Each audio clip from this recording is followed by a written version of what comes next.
The dress had belonged to Mara Ellison's mother before Mara was old enough to understand why a woman might save one good piece of cloth for years.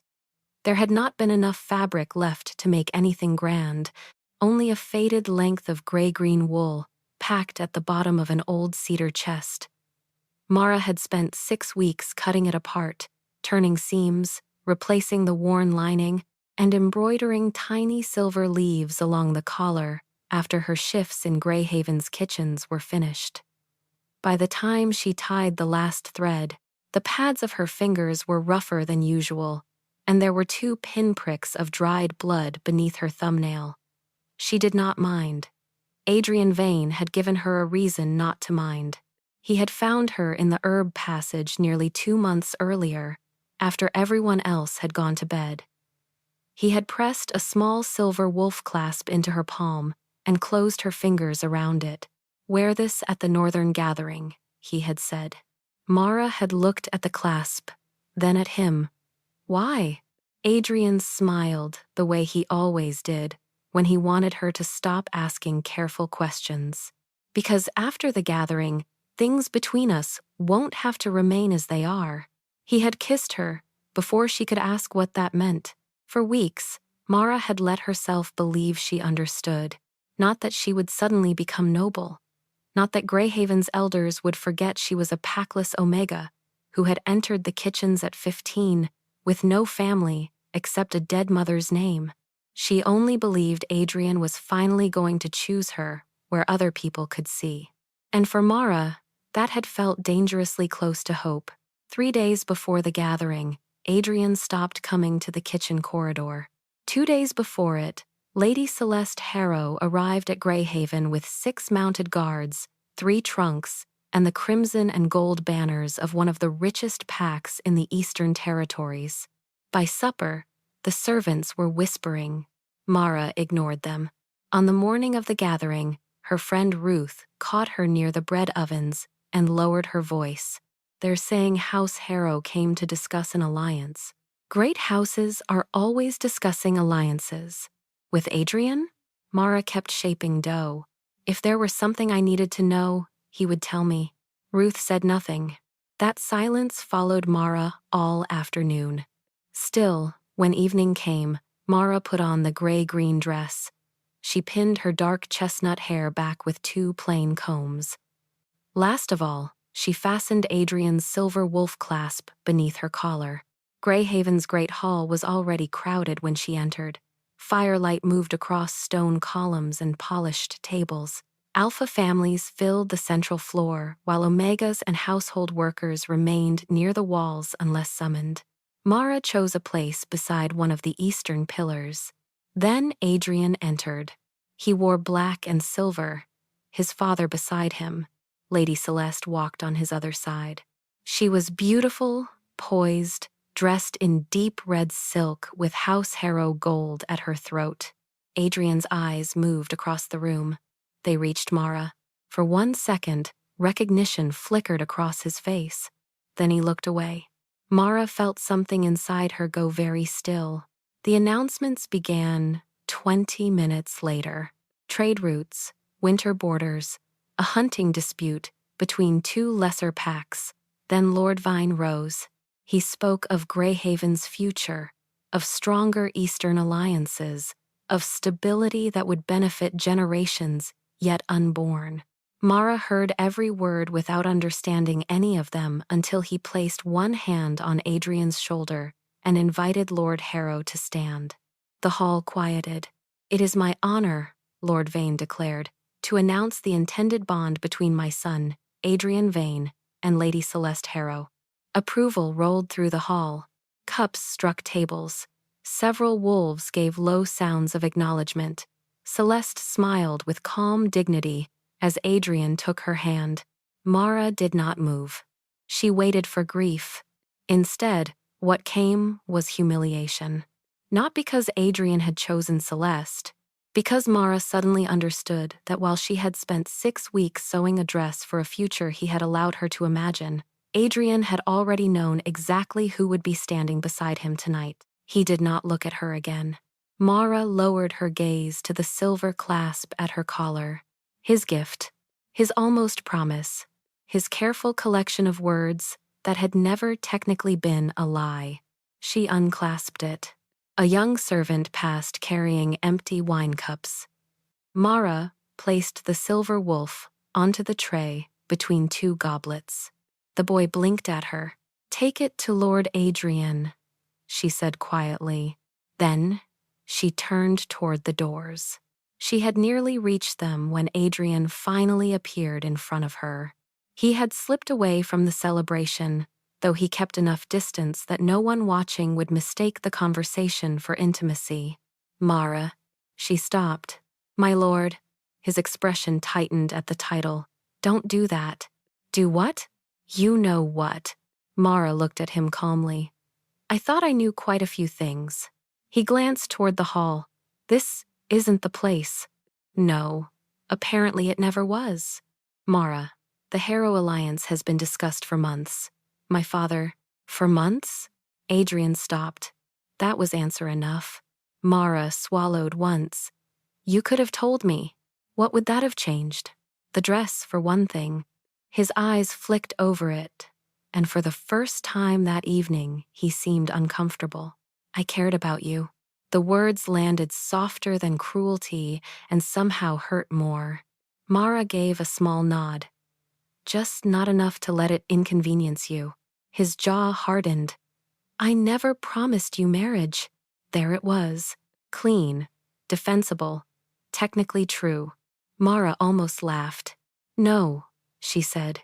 "You were very careful about that." Behind them, the mood inside the great hall changed. Conversation died with such suddenness that both of them turned. Pack lords were rising from their seats. Greyhaven's elders straightened. Warriors who had spent the evening measuring one another's rank went silent. 3 men had entered through the great doors. Commander Elias Grant came first, broad-shouldered in a dark military coat, his attention sweeping the room with professional precision. Behind him walked several royal guards, and between them was a man Mara had seen only once before, from a distance during a royal procession years ago. Alpha King Rowan Vale. He wore no crown. He did not need one.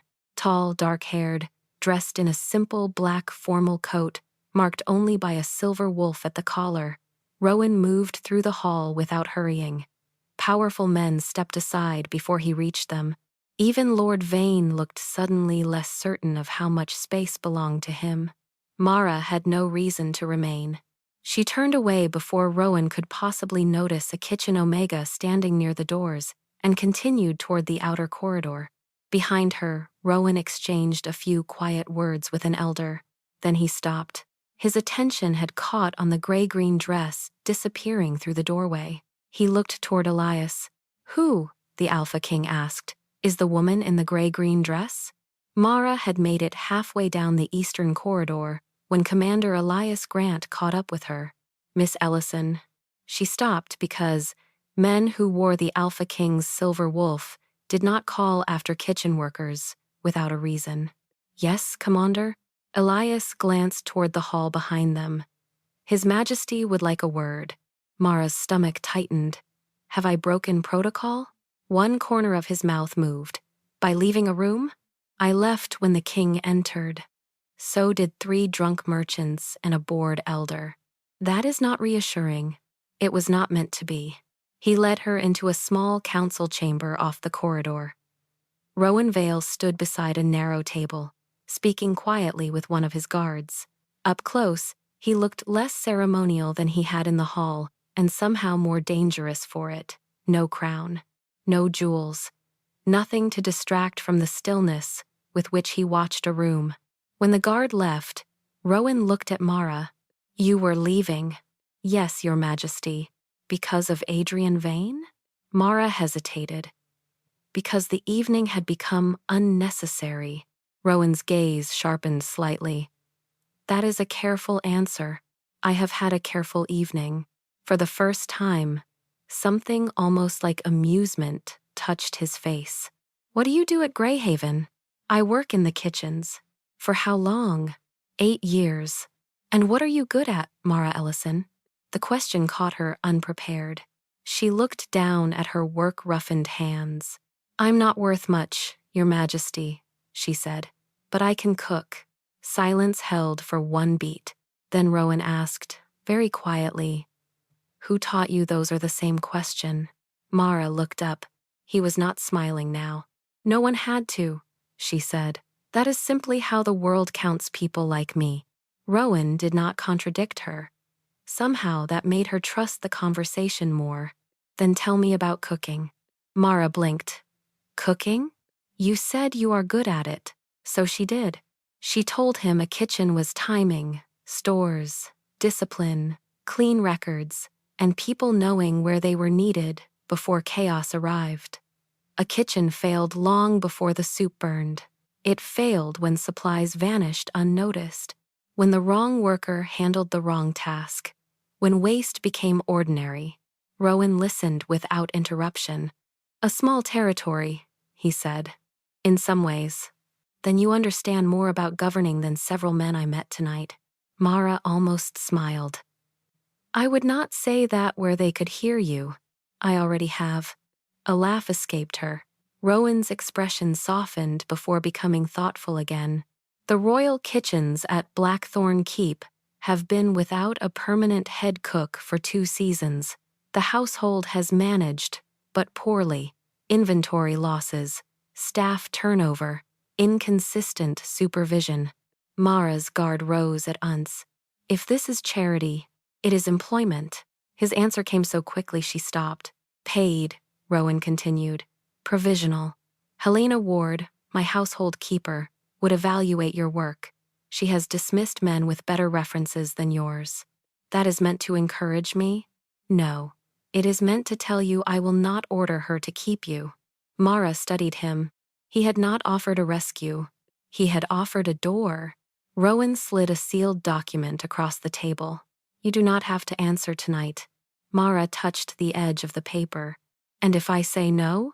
Then you return to Greyhaven, and I do not ask why." That, more than the offer itself, unsettled her.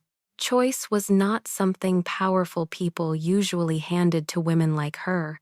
3 days later, Mara still had not decided. Then Adrian found her in the narrow passage behind Greyhaven's bakehouse. He looked tired, irritated perhaps, that she had made him come looking. "You have been avoiding me." Mara kept folding clean cloths. "You are promised to Lady Celeste. Avoiding you seems respectful." His jaw tightened. "You know that is not what I mean." "Then say what you mean." Adrian glanced toward the doorway to make sure they were alone. "The Harrow bond is political. Greyhaven needs the Eastern Trade Road. My father has been negotiating it for months." "For months," Mara repeated. He exhaled.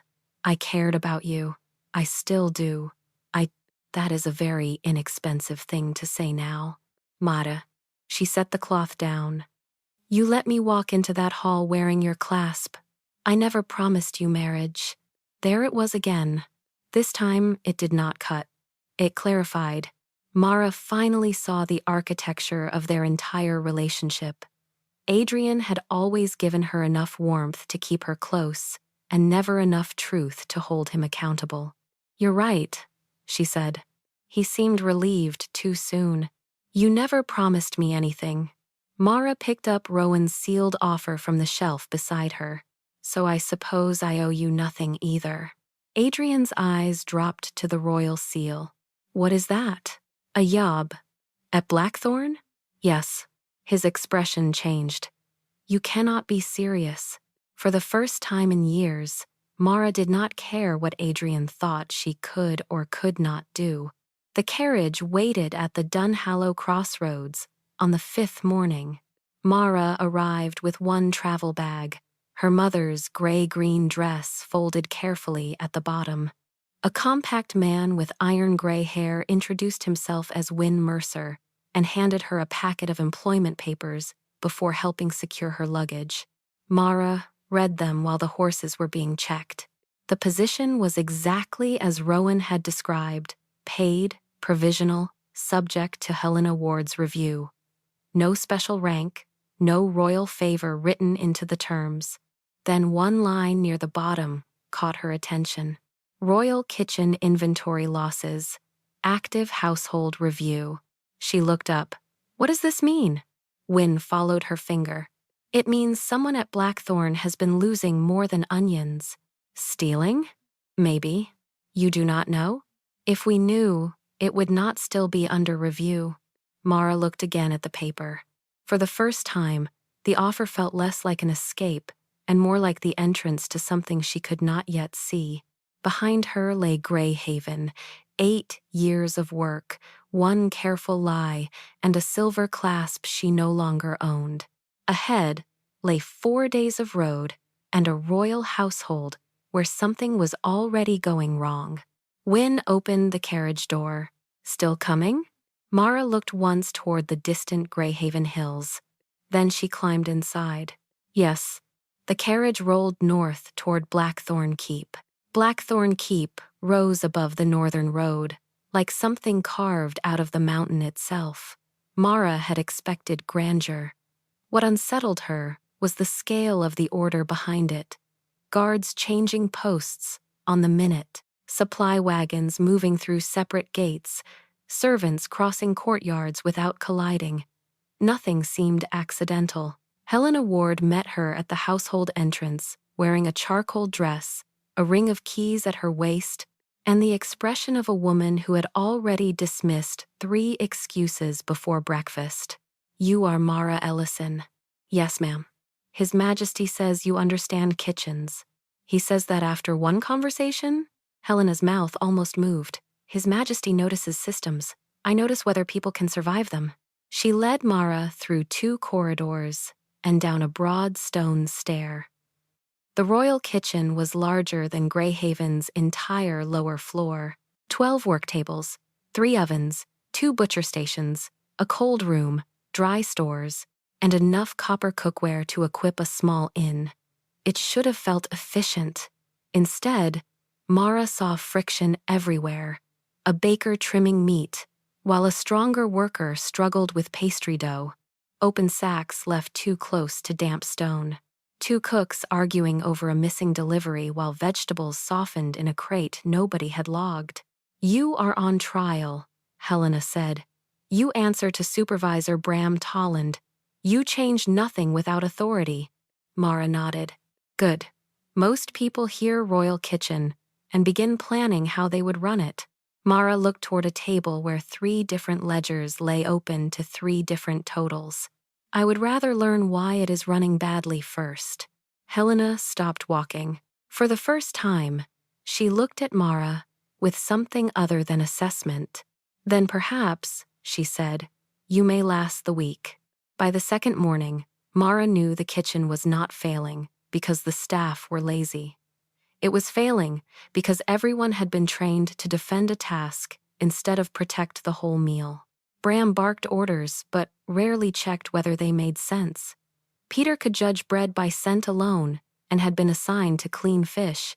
An older Omega named Judith knew preservation better than anyone Mara had met and spent half her day peeling roots. Mara said nothing until a breakfast delegation arrived 2 hours early. Bram swore. One oven was still cold, the planned meat was not ready, and the head table expected 30 additional guests. Can you fix it? Helena asked Mara. Bram turned sharply. She has been here 1 day. Mara looked at the stores. We have yesterday's barley, 6 trays of apples, smoked ham, fresh cream, and enough eggs for 40.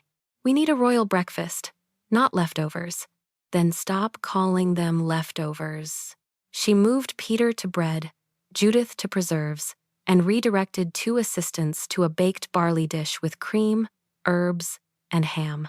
Apples went into the hot oven with honey, while fresh flatbreads cooked directly on stone. 45 minutes later, the first trays left on time. No one applauded. Mara preferred it that way. Helena waited until the rush ended. Why did you move Peter? He watches dough even when he is doing something else. And Judith? She corrected 3 people's salt ratios yesterday without looking up.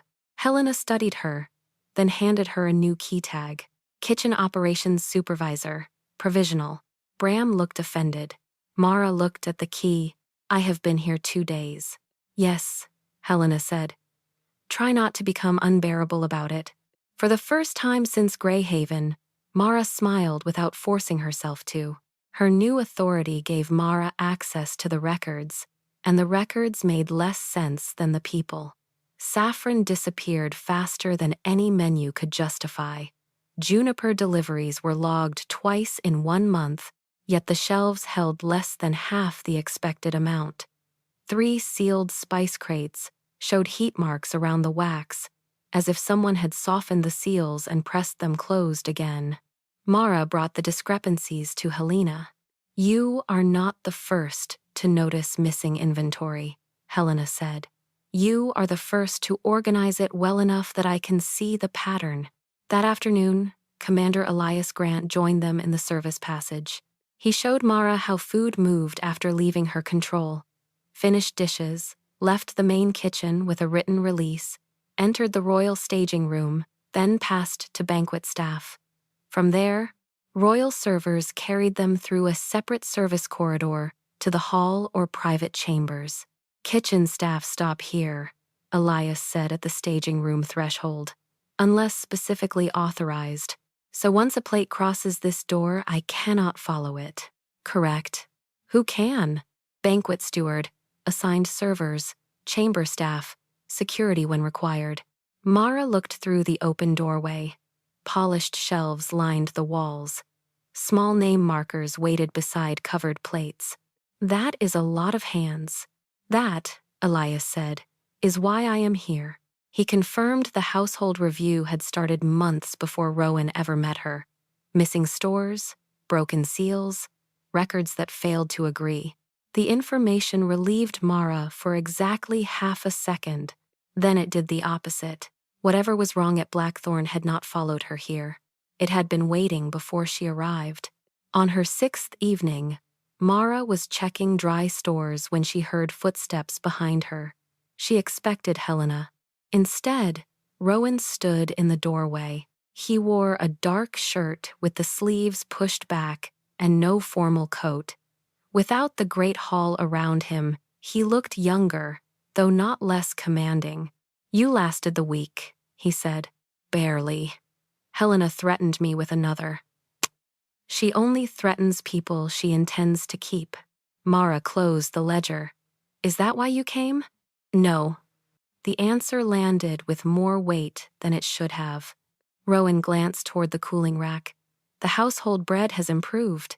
That is because Peter is finally allowed to bake it. You did not take credit. I did not bake it. Rowan picked up a slice from the staff tray. That is not the bread served upstairs. No. Why is this better? Mara folded her arms. Because the people eating this one actually work before supper. For one stunned beat, Rowan stared at her. Then he laughed. Not loudly. Not like a king performing warmth for a room. The sound escaped before he could contain it, and something in Mara's chest shifted at the sight of him losing control of even that much. He finished the bread and left a few minutes later without mentioning Adrian, her job offer, or the night they met. Mara found that she was glad. She returned to the spice cupboard and reached for a juniper jar she had marked that morning with a tiny scratch beneath the base. The jar was on the correct shelf, but it had been turned. The scratch now faced the wall. Mara went still. No careless cook would notice a mark that small. Someone had, and whoever it was knew she had started watching. By the end of Mara's 3rd week at Blackthorn, the kitchen had stopped feeling like a room she had borrowed and started feeling like a place that answered when she touched it. Peter's bread rose on time. Judith had taken full control of preserves. Waste dropped enough that Helena noticed before the quarter closed, which she mentioned once and never be room again. Mara understood that was praise. Rowan began appearing after council meetings, never on a schedule. Sometimes he stayed only long enough to steal bread. Sometimes he stood at the far end of the work table while Mara finished inventory, asking questions about visiting packs, servant habits, which lords sent plates back untouched, and which ones always asked for more salt. You learn a lot from what people leave behind, Mara told him one evening. I was taught to watch what people say. That is because no one expects a king to clear the plates. His mouth shifted. On another night, Rowan arrived after the fires had been banked low. I'm sorry, Mara said. There is no hot supper left. He leaned one shoulder against the doorway. I didn't come for supper. The words settled between them. Mara looked up. For once, Rowan did not look away first. The kitchen seemed suddenly smaller, the silence warmer than the room itself. Mara became aware of flour on her sleeve, of the loose strand of hair against her cheek, of the dangerous fact that she liked the way he looked at her when there was no court to witness it. Then footsteps sounded in the corridor. Rowan straightened. The moment closed, but it did not disappear. The next morning, Helena informed Mara that a Greyhaven delegation had arrived. Adrian found her before noon. He stopped just inside the service courtyard, taking in the orderly staff, the key tag at Mara's waist, and the two assistants waiting for her instructions. So it is true, he said. Mara handed a delivery sheet to Peter. What is? You are running part of the royal kitchen. I am supervising operations. His gaze lingered on the Blackthorn insignia stitched onto her apron. You landed well. Mara turned to face him. There it was again. The assumption that if she stood somewhere higher than before, some man must have placed her there. I worked well, she said. Adrian gave a short laugh. You always did. That is not the same sentence. His expression tightened. You do realize what this looks like. To whom? To everyone. Mara folded her arms. He lowered his voice. A king notices a kitchen omega after one conversation, and suddenly she is inside his household. You were inside my life for years, Mara said. It did not make me noble. Adrian's jaw shifted. Then he smiled without warmth. Kings tire of novelties too. The sentence should have hurt. Instead, it told Mara how little he understood. I have work, she said. She turned away before he could answer. Later, Rowan asked only one question. Do you want him kept out of staff areas? No. Then he stays out only where protocol requires. No jealousy, no command, no punishment for Adrian simply because Mara disliked him. Rowan accepted her answer and moved on. That mattered more than Mara wanted it to. The political pressure arrived more quietly. Lord Cassian Rourke came to the kitchen corridor that same week after a council session ended late.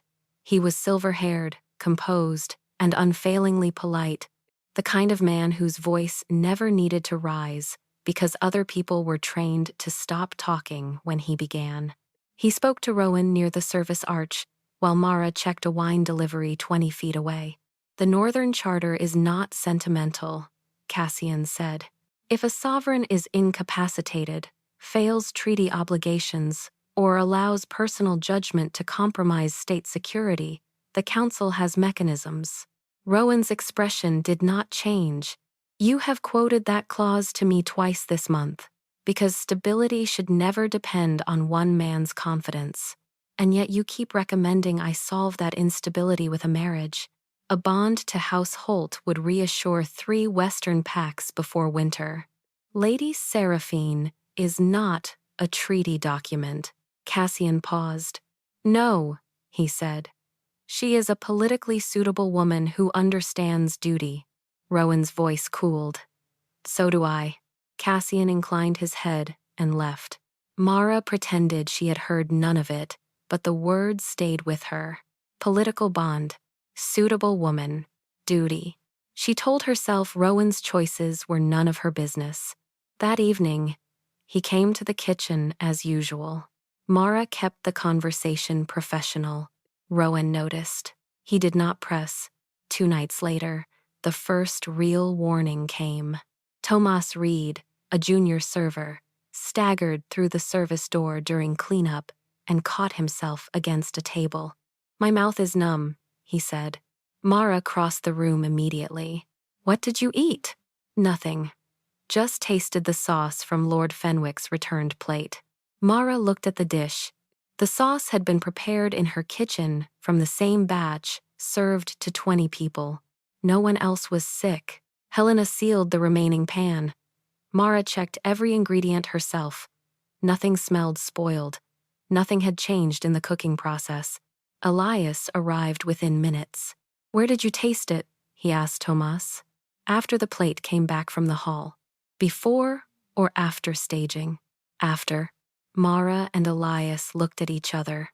He pulled the service ledger while she checked the kitchen release mark. The plate had left her kitchen clean. It had entered the royal staging room, crossed the service corridor, reached the hall, then returned. Somewhere along that route, something had changed. "This was not the kitchen," Mara said. Elias closed the ledger. No, for the first time, the problem had a shape. Not missing spice. Not sloppy records. Access. Someone inside Blackthorn's service chain could touch royal food after it left Mara's control, and no one yet knew whose hands they were. For the next 10 days, Mara and Elias tightened every part of the food route they were actually allowed to touch. Finished dishes now left the main kitchen, with a written release time, the supervising cook's initials, and a waxed tag tied to the tray handle. The royal staging room kept its own ledger. In theory, the two records should have matched. They did not. 3 times, Mara found staging entries 1 or 2 minutes earlier than the kitchen release. Once, a tray supposedly reached the staging room before Peter had finished plating it. "Clerical errors," Elias said, though he no longer sounded convinced. 4 clerical errors in the same direction? He gave her a look. "You are enjoying this too much. I enjoy being right. You are not right yet." That evening, Mara carried wine inventory past the council chamber and heard Lord Cassian Rourke mention Lady Seraphine Holt again. A Western bond would calm 3 packs before winter. Rowan answered too quietly for Mara to hear. Cassian's voice came back clearer. "You declined preliminary talks. You can still reverse that decision." Mara stopped for half a breath. So there had been talks. She moved on before anyone saw her listening. When Rowan came to the kitchen later, she kept her answers short. He watched her for a moment. "Have I done something?" "No, Your Majesty." The title landed between them like a closed door. Rowan did not force it open. "Very well." He left earlier than usual. Mara hated the relief she felt, almost as much as the disappointment. The diplomatic feast began 2 nights later. Mara checked Rowan's plate herself before it left the main kitchen. Venison, root vegetables, and a dark juniper sauce, reduced exactly to the texture she wanted. She signed the release tag at 7:42 and watched the tray cross into the royal staging room. Then, a border envoy arrived late, delaying the first course. 20 minutes later, a server returned Rowan's untouched plate because the meat had cooled. Mara lifted the cover. The sauce looked almost identical. Almost. There was a darker streak along the rim. She touched the smallest amount to the tip of her tongue. Metal. Then too much juniper. Mara spat into the wash basin. Her tongue began to tingle. "Helena." Something in her voice made the older woman turn immediately. Mara was already moving. She crossed the staging threshold before a guard could stop her, ran the service corridor, and entered the great hall just as a replacement plate was being placed in front of Rowan. "Don't eat that." Every conversation stopped. A server froze. Rowan's hand halted over his knife. Mara reached the table breathless, aware of 50 nobles staring at her. "The sauce was altered after it left my kitchen." Cassian rose halfway from his chair. "You are interrupting a diplomatic table on suspicion?" "Yes." Rowan looked only at Mara. "Are you certain?" No, she said, but I am certain it is not the sauce I made. He pushed the plate away. Then, no one eats. That decision changed the room. The royal physician tested residue from the returned plate and the replacement serving. Both carried traces of the same bitter compound, concealed beneath concentrated juniper. Not enough to kill a healthy alpha immediately. Enough, at a full serving, to cause weakness, confusion, and possibly collapse. Mara sat on a bench outside the physician's room while her tongue slowly stopped tingling. Rowan came through the door before Elias. You tasted it. 1 drop. That was 1 drop too many.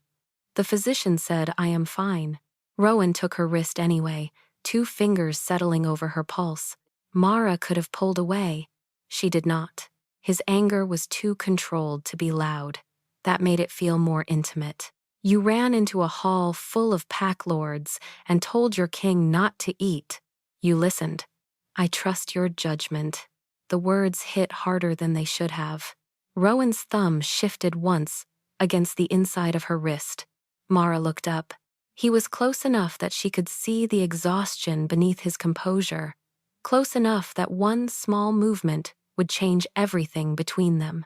His gaze dropped briefly to her mouth. Mara's breath caught. Then she stepped back. Not because she did not want him, because she did. Too much. For a moment, neither spoke. Rowan finally released her wrist, but his eyes remained on hers. I am going to find out who did this. Mara forced herself to breathe normally. So am I. Something almost approving moved through his expression. Then Elias arrived, carrying 2 ledgers beneath one arm. We have a problem, he said. Whatever had nearly happened between Mara and Rowan vanished beneath the weight of those words. By dawn, the problem had become evidence. Elias laid the main kitchen ledger beside the royal staging record in Rowan's private council room. Mara's release was clear. 7:42 p.m., initials M.E., witnessed by Peter. The staging ledger recorded the same plate at 7:43, but under handlers, there was only one name. Mara Ellison. That is impossible, Mara said. I am not authorized inside staging. I know, Elias said, which means someone altered this record to erase whoever actually handled the plate. Cassian, called in as head of the Constitutional Council, studied the page without expression. Or, Supervisor Ellison entered an area where she had no authority. Rowan's eyes went cold, careful. Cassian inclined his head. I am describing what investigators will ask.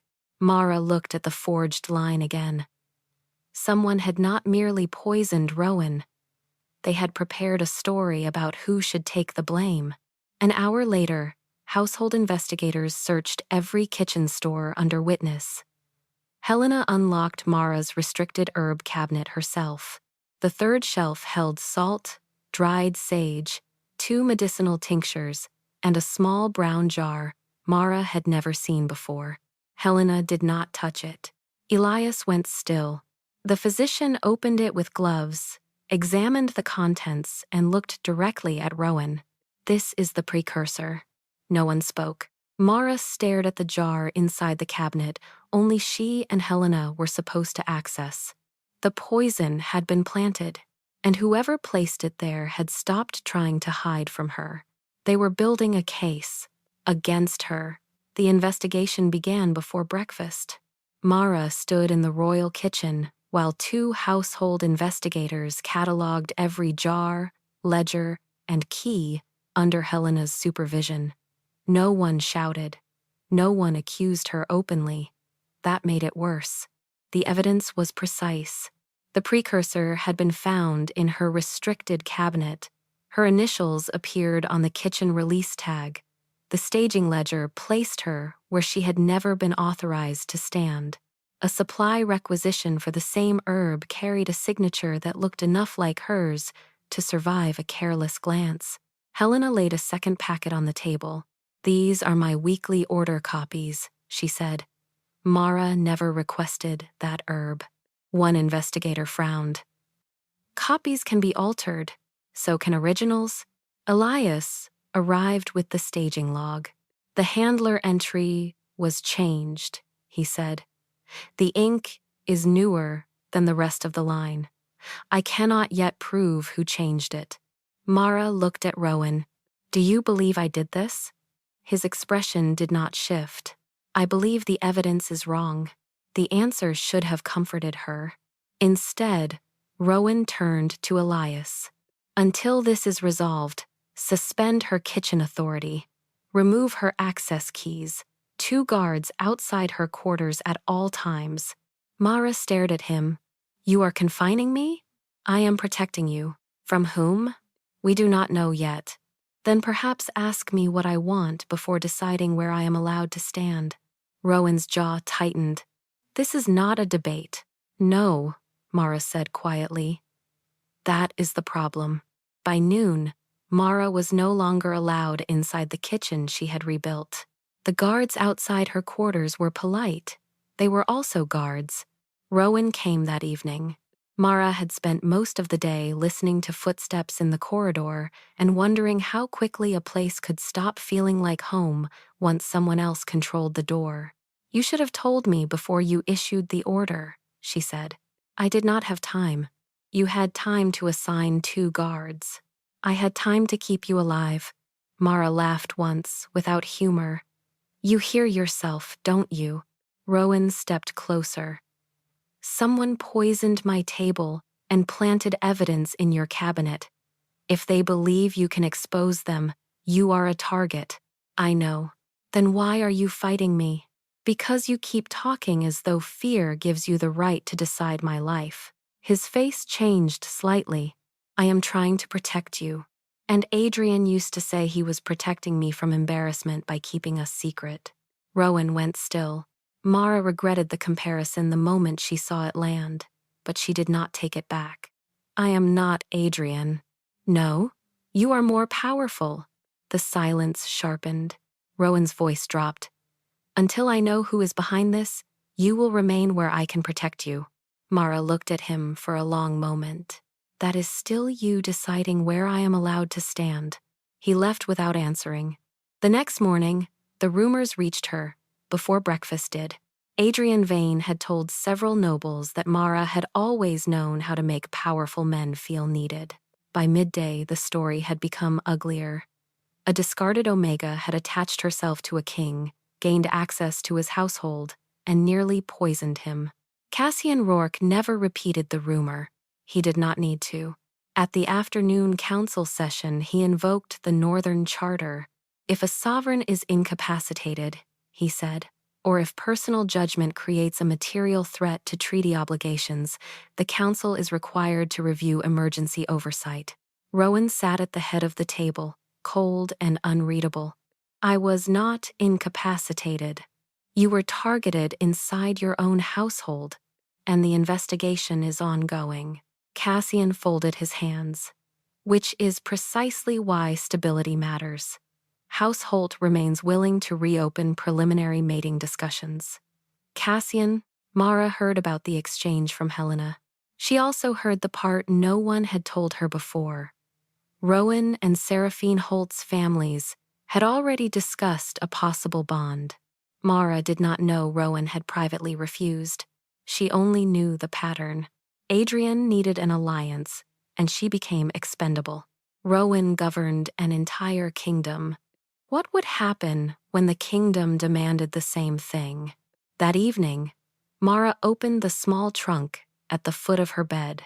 She folded 2 work dresses, her mother's shawl, and the gray-green dress from the gathering, not because she believed Rowan had betrayed her, because she could not bear to build another life inside someone else's permission. Helena came after dark, carrying a leather ledger beneath her arm. She closed the door behind her. If you are planning to leave, she said, glancing at the open trunk, do it after you see this. Mara took the ledger. It was an older inventory book, dated 4 months before she arrived at Blackthorn.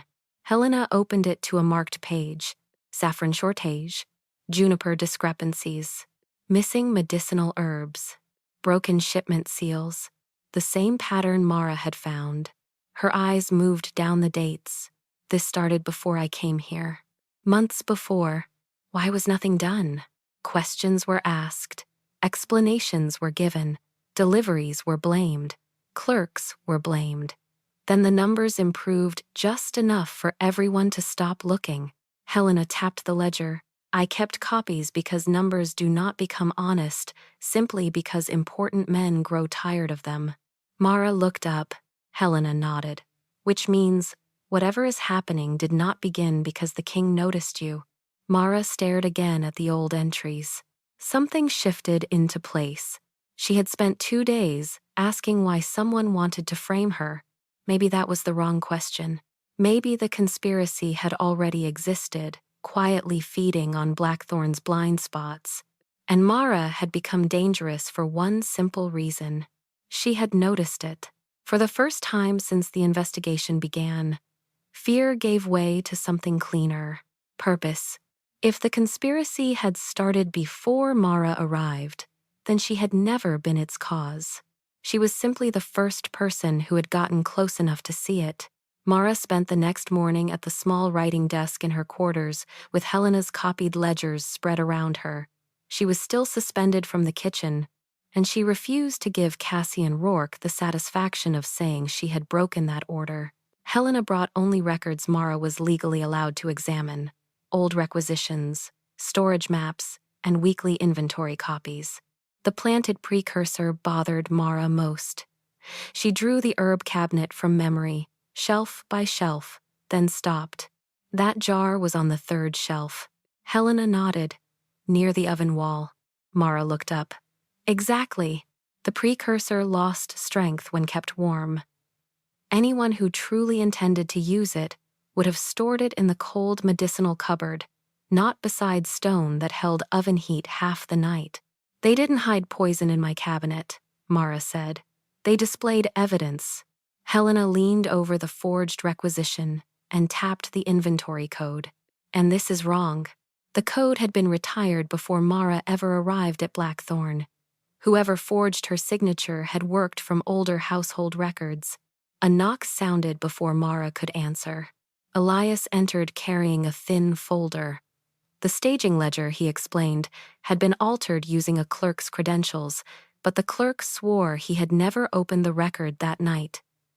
More troubling, Elias had traced several unexplained meetings between a palace service aide and the personal secretary of Adrian Vane. Mara sat back slowly. Food, access, records. Separate pieces were beginning to touch. Across the keep, Rowan was studying another pattern. 3 months before the poisoning, Cassian had blocked a centralized audit of royal service accounts. The conspiracy had been protecting itself long before Mara knew it existed. Rowan came to Mara's quarters before noon, but this time he stopped outside the open door instead of entering as though the room belonged to him. "May I?" he asked. Mara noticed the question. She stepped aside. Elias followed with a packet of copied correspondence. Rowan laid 3 pages beside Helena's ledgers. Cassian had repeatedly argued against expanding royal audits, while privately pushing for stronger council control over ceremonial service. None of it proved treason, but the pattern was becoming difficult to dismiss. Mara showed Rowan the storage problem and the obsolete inventory code.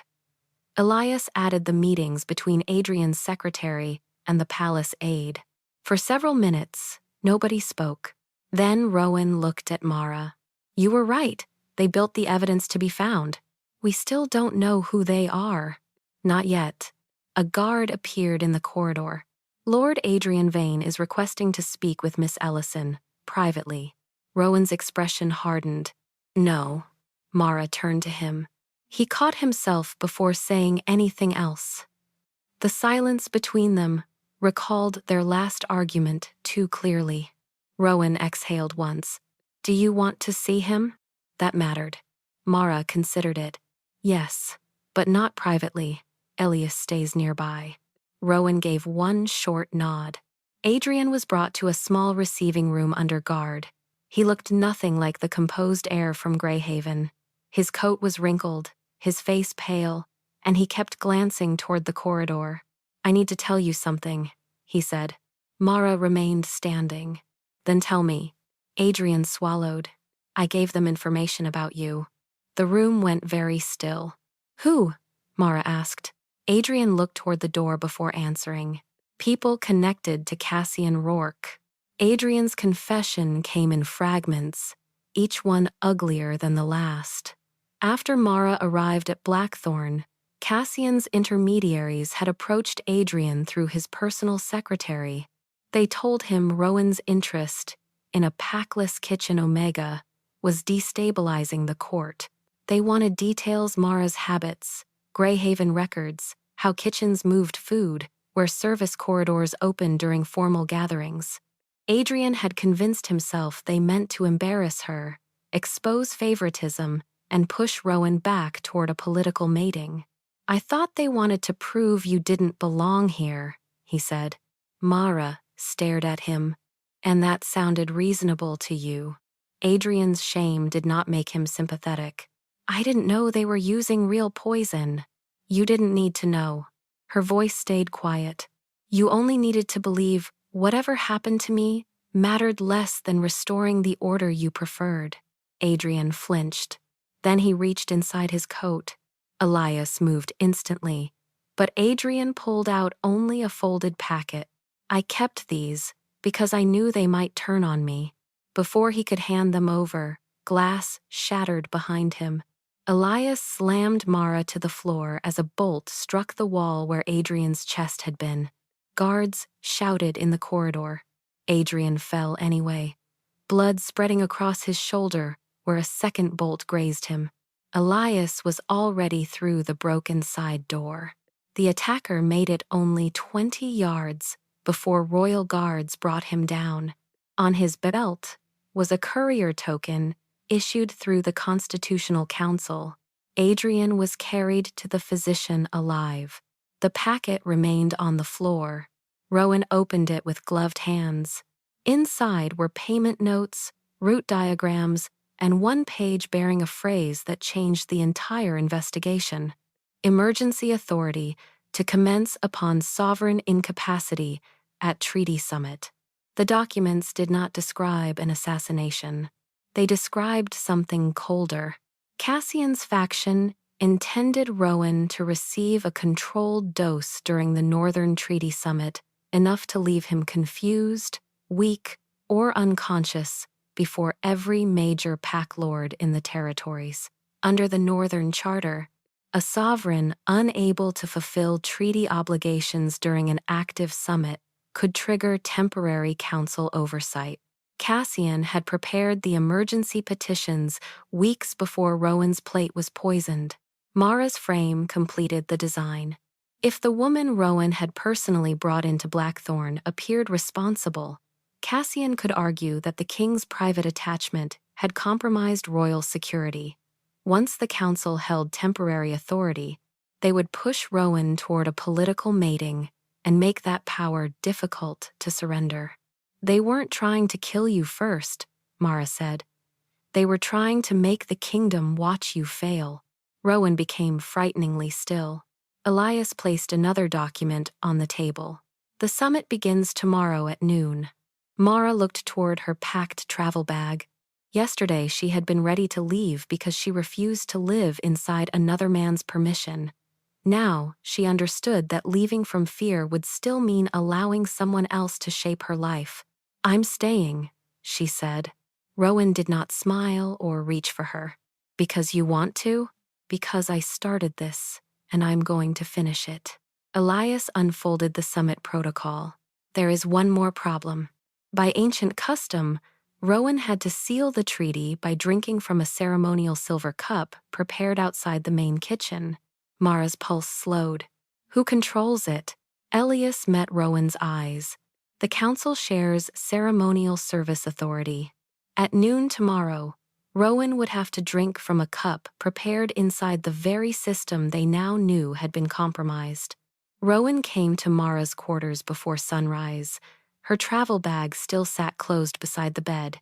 His eyes went to it once, then back to her. Are you still planning to leave? After this is over, maybe. He absorbed the answer without arguing.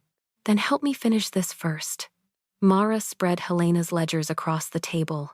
Elias added the forged staging log, the copied credentials, and Adrian's recovered documents.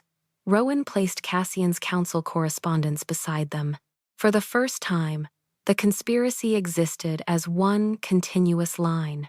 Missing stores, manipulated service routes, planted evidence, a planned incapacitation, and emergency petitions drafted before the poisoning ever happened.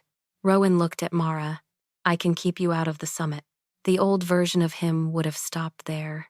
Instead, he added, do you want to testify? Mara studied him. The question mattered more than he knew. Yes. Rowan nodded. Then you will. Helena entered carrying the original inventory copies. And so will I. Elias almost smiled. Good. We have food evidence, security evidence, documentary evidence, and one wounded idiot who has agreed to give a sworn statement. Adrian? Mara asked. Alive, Elias said, annoyingly.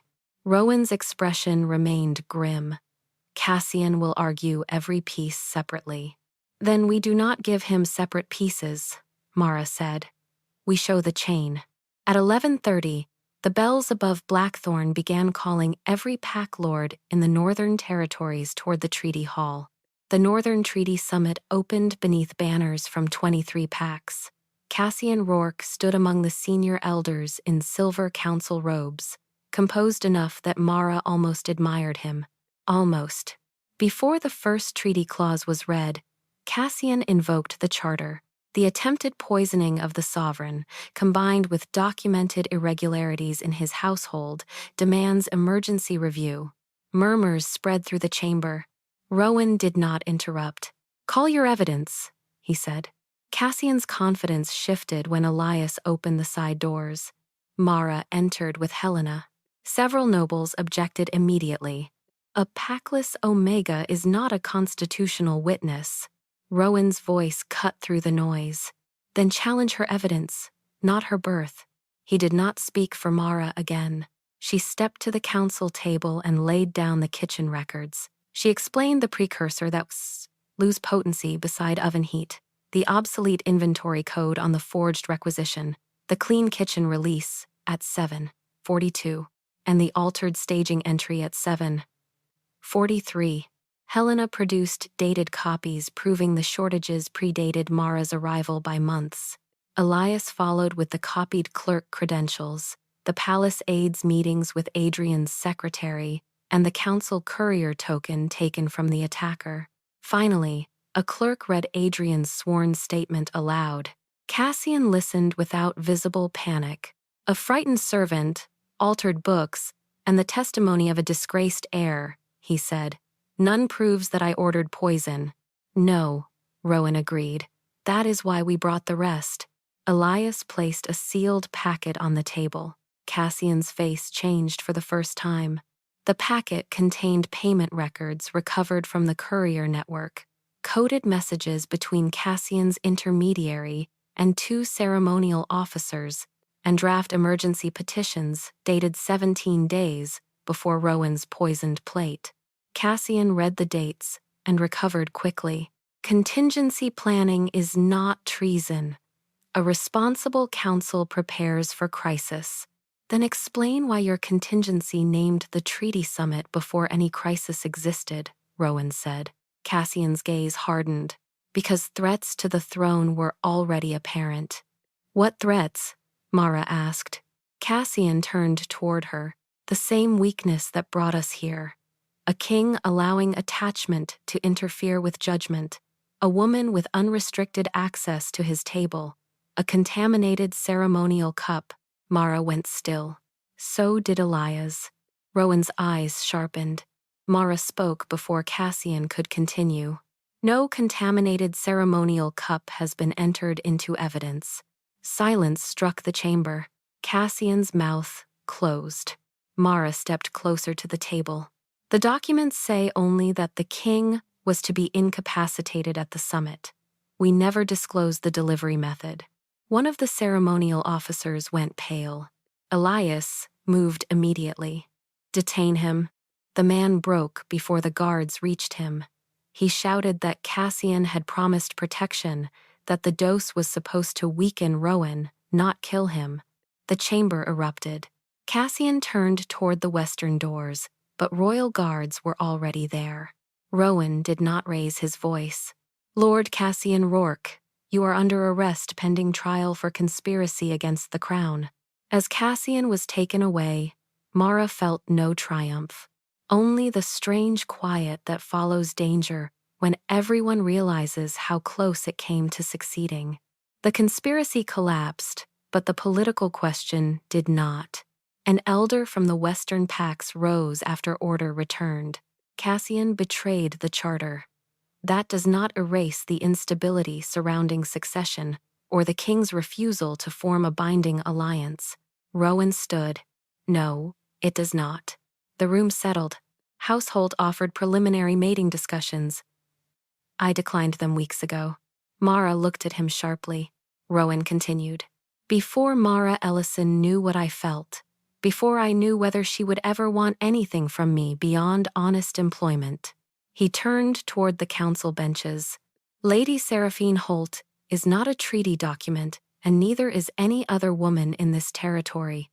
I will not purchase stability with someone else's life. One elder began to object. Rowan raised a hand. Cassian's conspiracy also exposed failures in my rule. I mistook control for security. That ends now. He ordered independent household audits, divided ceremonial authority, and formal review of emergency council powers. Then his gaze found Mara. No council will select a mate for its king. His voice softened by a degree only she would notice. And no king will decide Mara Ellison's future for her. Hours later, after the hall emptied, Rowan found her in the corridor outside her quarters. He glanced at the travel bag still waiting beside the bed. This time, he did not step inside until she moved aside for him. "Are you still leaving?" he asked. Mara looked at the man who had finally learned to ask instead of decide. The answer should have been simple. It was not. "I don't know." Rowan nodded once. He did not reach for her. And somehow, that made staying feel possible. Rowan returned the next morning without guards, council papers, or the black coat he wore when he needed the world to remember who he was. Mara had not unpacked. Her bag still sat beside the bed, closed and waiting. "I owe you an apology," he said. Mara folded her arms. "For which part?" A faint breath of humor crossed his face and vanished. "Not for investigating the poisoning. That had to happen. I am sorry for suspending you without asking what you needed. For putting guards outside your door and calling it protection. For using my authority when I should have used honesty." Mara looked at him carefully. "I never believed you poisoned me," Rowan continued. "But I acted as though my fear gave me the right to decide your life." The words reached the place his earlier reassurances had missed. Mara sat on the edge of the bed. "I compared you to Adrian. You were angry. I was also trying to hurt you. You succeeded." She almost smiled. Then the truth came harder. "I know how to make myself necessary," she said. "I know how to work until no one can imagine the room without me. And the moment I think that might stop being enough, I leave before anyone can tell me I no longer belong." Rowan lowered himself into the chair across from her. "So the bag is not really about Blackthorn." "No, it is about being left." Mara looked down at her hands. "It is about leaving first." For a while, neither of them spoke. This time, Rowan did not fill the silence for her. When Mara finally looked up, Rowan was still waiting. "What happens," she asked, "when I am no longer useful to you?" His answer came without hesitation. "Then you will still be Mara." Something in her face must have changed, because Rowan's voice softened. "I do not want you here because you saved my life. I do not want you because the kitchen runs better when you are in it. I do not want you because you embarrassed half my council by understanding their own evidence better than they did. That last one was enjoyable. It was. Mara laughed under her breath. Rowan leaned forward, forearms resting on his knees. I want you when you are working. I want you when you are furious with me. I want you when you are wrong. I want you when you have nothing to give me at all. Her throat tightened. You make that sound simple. It is not. He paused. I love you. That is simple. What comes after it is not. Mara had spent most of her life waiting for love to arrive, disguised as permission, employment, secrecy, or usefulness. This was none of those things. Rowan stood and held out his hand. He did not touch her. He did not command. He simply waited. Mara looked at his open palm, then at the travel bag, then at the man who had finally learned that protecting her did not mean choosing for her. Slowly, she placed her hand in his. I am staying, she said. Rowan's fingers closed gently around hers. Because I asked? No. His mouth curved. Good. Because I want to. That was when he kissed her. Not like a king claiming anything. Like a man finally receiving an answer. By early spring, Blackthorn felt different. Cassian Rourke and the officers tied to his conspiracy awaited formal sentencing. Adrian Vane had been stripped of his heir privileges and placed under judgment for his part in giving the conspirators access. His cooperation after the fact had spared his life, not his reputation. Mara heard the news once and never asked for another update. That surprised her most. There had been a time when Adrian looking past her could ruin an entire room. Now she could not remember the last time she had wondered whether he regretted anything. Helena made Mara's kitchen position permanent, then expanded it into household operations oversight after Mara protested that the title sounded invented. It is invented, Helena said. Most useful positions are. Mara kept cooking. Not every meal. Not because anyone expected it. She cooked when she wanted to, which turned out to be often. Rowan's reforms moved more slowly. Council emergency powers were placed under independent review. Ceremonial Service Authority was divided between household, security, and council staff, so no single faction could control the chain again. Lady Seraphine Holt sent Mara a brief letter congratulating her on exposing the conspiracy. At the bottom, she added, "For the record, I did not want to marry him either." Mara laughed so hard Helena came in from the next room to ask what was wrong. Nothing, Mara said, folding the letter. For once, nothing was. Then invitations went out for the first northern gathering since the poisoning. When Mara saw the seal, she thought of a gray-green dress, a silver clasp, and a doorway she had once fled through alone.